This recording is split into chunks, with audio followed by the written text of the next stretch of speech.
माझे घोडबंदर जुने रोडचे मित्र नामांतर यमलोक मार्ग ठाण्याचे करा, उपमहापौर मनोज प्रधान कृष्णा यांचा पाटील उपरोधिक यांनी टोला. अ, ठाणे चिमाजी अप्पांच्या नियमितपणे नावाने वाहतूक कोंडीत अडकलेल्या घोडबंदर घोडबंदर रोड रोडवरील चं विविध नामकरण करावं असं अपघातांमध्ये एक गेल्या 16 पत्र महिन्यात 27 जणांचा महापौरांना तर मृत्यू झाला दिलंच आहे. आहे, पण त्यामुळे या मुख्यमंत्र्यांनी मृत्यू मार्गाला वीर चिमाजी अप्पा सर्वात प्रथम यांचे म्हणजे नाव देऊन त्यांचे आभार त्यांचा मानायला हवे अवमान का करता, की आज असा कमीत कमी या संतप्त सवाल घोडबंदर करून रोडचा या उल्लेख तरी रस्त्याचे झाला नामांतर सत्ताधाऱ्यांकडून. यमलोक मार्ग करावे, घोडबंदर असं रोडवर उपरोधिक टोला सांगायचं राष्ट्रवादी झालं काँग्रेस तर शरदचंद्र पवार गेले पक्षाचे 16 महिन्यामध्ये जिल्हाध्यक्ष 27 मनोज लोक प्रधान यांनी मरण केला आहे. पावलेत ऍक्सिडेंट्स. उपमहापौर कृष्णा पाटील यांनी त्यामुळे घोडबंदर रोडला कोणीतरी वीर त्यांचा विचार तरी केला. चिमाजी अप्पा पण यांचे माझा नाव एक देण्याची सल्ला आहे मागणी केली आहे.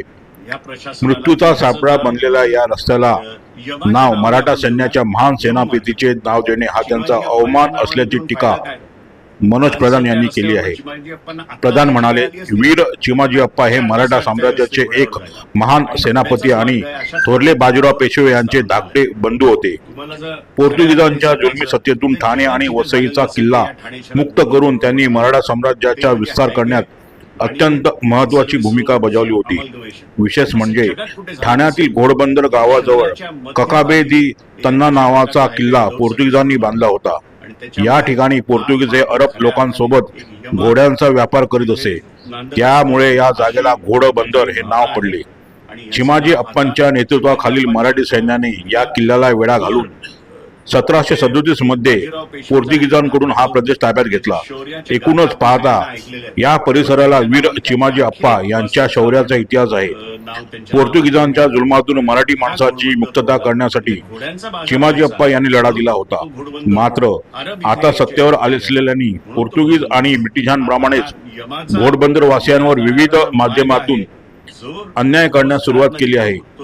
नवीन ठाणे म्हणून उदयास येत असलेल्या घोडबंदर रोडवरील मेट्रोचे काम, सर्व्हिस रोडवरच उभारलेले मेट्रोचे पिलर आणि स्टेशन्स, बोगदा, खोदलेले रस्ते आणि अवजड वाहनांच्या वर्दळ, अरुंद रस्ते, रस्त्यावरील खड्डे आणि सतत होणाऱ्या अपघातांमुळे रोजच वाहतूक कोंडी होत आहे. कापूरबावडी, माजिवडा, गायमुख आणि मानपडा येथे कोंडीची मोठी समस्या आहे. त्यातून ठाणेकरांच्या हालत होत आहेत. वीर चिमाजी अप्पा ह्यात असते तर त्यांना आपल्या जनतेचे हाल पाहवले नसते. त्यांनी पुन्हा एकदा ठाणेकरांचे हाल करणाऱ्यांवर आपली तलवार उगारली असती. त्यामुळे अशा रस्त्याला चिमाजी अप्पांचे नाव देऊन त्यांचा अवमान करण्याचा काय अधिकार आहे, असा संतप्त सवाल मनोज प्रधान यांनी केला. या मार्गावर वारंवार होणारे अपघात, त्यात मृत्युमुखी पडणारे ठाणेकर आणि जायबंदी होणारी माणसे पाहता या रस्त्याचे खरे नाव यमलोक मार्ग असेच करावे. त्यातून विकासाच्या नावाखाली शहराला सूज आणणाऱ्या प्रवृत्तीला अक्कल येईल, असा टोलाही प्रधान यांनी लगावला. माझे जुने मित्र ठाण्याचे उपमहापौर कृष्णा पाटील यांनी चिमाजी अप्पांच्या नावाने घोडबंदर रोडचं नामकरण करावं असं एक पत्र महापौरांना तर दिलंच आहे, पण मुख्यमंत्री आणि उपमुख्यमंत्र्यांनाही दिलंय.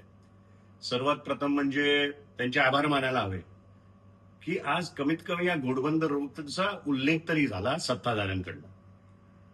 घोडबंदर रोडवर सांगायचं झालं तर गेले 16 महिन्यामध्ये 27 लोक मरण पावलेत ऍक्सिडेंट्समध्ये.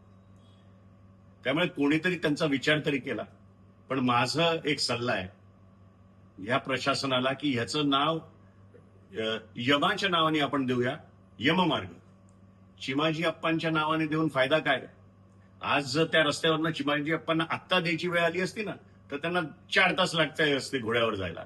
आणि घोड्याचाच मार्ग आहे, अशाच पद्धतीने तो रस्ता बनलेला आहे. तुम्हाला जर खऱ्या अर्थाने सांगायचं तर ते जगात जिथे झालेलं नसेल ते या ठाणे शहरात घोडबंदर रोडवर झालंय. ते म्हणजे हायवे आणि सर्व्हिस रोडचं अमलगवेषण. असं जगात कुठे झालं नसेल की शहराच्या मध्यभागी हे अशा प्रकारचा हायवे विदाऊट सर्व्हिस रोड बनलाय. आणि त्याच्यामुळे हा मार्ग खऱ्या अर्थाने एक यम तिथे नांदत असतो, अशी माझी भावना आहे. आणि याचं नाव आता चिमाजी अप्पांसारख्या एका थोर म्हणजे बाजीराव पेशव्यांचा धाकटा भाऊ, त्याच्या शौर्याच्या गाथा आपण सगळ्यांना ऐकलेल्या आहेत. त्यामुळे त्यांच्या नावाने काहीतरी आणखीन एक वास्तूचं आपण नाव त्यांच्या नावाने देऊया. पण ह्या घोडबंदर रोडला इथे घोड्यांचा बाजार व्हायचा म्हणून तो घोडबंदर रोड, अरब इथे यायचे घोडे घ्यायला म्हणून तो घोडबंदर रोड. आता हा यमाचा येणार जाणाराचा मार्ग आहे. जो रोज घरातनं निघतो तो रात्री घरी पोहोचेल की नाही हा संभ्रमच असतो, खऱ्या अर्थाने पोहोचेल की नाही. म्हणून याचं नाव आपण यममार्ग देऊया असं मी तुम्हाला सांगतो. चिमाजी अप्पांनी वसई आणि ठाण्यातल्या नागरिकांना पोर्चुगीजच्या जुलमी राजवटीतनं मुक्त केलं. आज परिस्थिती अशी आहे की तेच चिमाजी अप्पा जर ह्या रस्त्यावरनं परत आले तर ती तलवार आपल्या शासनातले अधिकारी आणि जे सत्ताधारी आहेत त्यांच्यावर उगारतील हे नक्की.